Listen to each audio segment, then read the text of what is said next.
शिक्षक मान्यवर आणि माझ्या समोर उपस्थित असलेले सन्माननीय पाहुणे आणि माझ्या प्रिय मित्र मैत्रिणींनो, तुम्हाला सर्वांना माझा स्नेहपूर्वक नमस्कार. आज मला माझे कुटुंब या विषयावर बोलण्याची संधी मिळाली आहे. माझे कुटुंब या विषयावर बोलण्याची संधी मिळाली आहे. हा विषय माझ्यासाठी फक्त भाषणाचा नाही तर हृदयातून निघणाऱ्या भावनांचा आहे. कुटुंब हा असा शब्द आहे जो उच्चारताच डोळ्यासमोर चेहरे उभे राहतात आणि डोळ्यांच्या कडा नकळत ओलावतात. कुटुंब म्हणजे फक्त एक घर नाही. कुटुंब म्हणजे फक्त एक घर नाही. कुटुंब म्हणजे फक्त एक आडनाव नाही.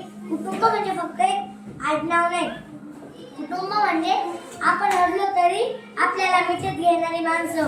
कुटुंब म्हणजे आपण रडलो तरी आपल्याला गप्प समजून सांगणारी माणसं. कुटुंब म्हणजे आपण चुकीचं केलं तरी आपल्याला सोडून न जाणारी माणसं. कुटुंब म्हणजे पहिली शाळा, जिथे वही पुस्तकांची गरज नसते, पण तिथे आयुष्यभरासाठी उपयोगी पडणारे संस्कार शिकवले जातात. संस्कार शिकवले जातात. आई म्हणजे देवाचं चालतं. मित्रांनो, आई म्हणजे सांगायला शब्द अपुरे पडतात. आई सकाळी लवकर उठते, स्वतःसाठी नाही तर ती आपल्यासाठी थकते, पण तक्रार करत नाही.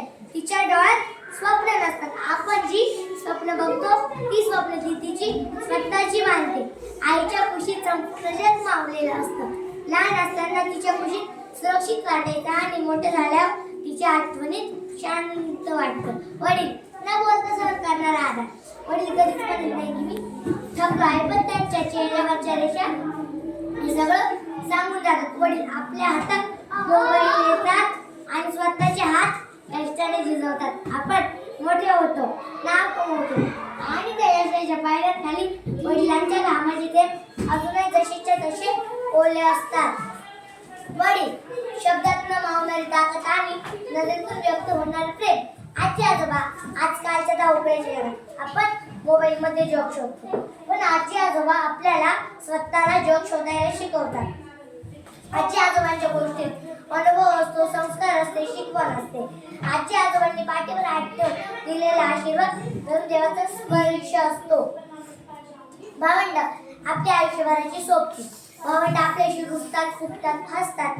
आपण पडलो तेव्हा ते हसतात, पण उचलायला स्वतःचा पुढे करतात. आपण संकटात जातो तेव्हा आपल्या सोबत कोणीच उभे राहत नाही, पण ते भावंड सगळ्यात पुढे तेच उभे राहतात.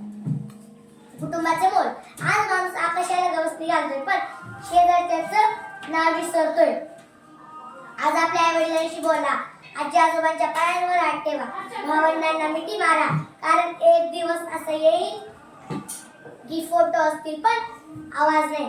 शेवटी एवढंच म्हणेन, माझ्या बोलण्यातली सभ्यता, माझ्या वागण्यातला संयम हे मला माझ्या कुटुंबाने दिले आहे.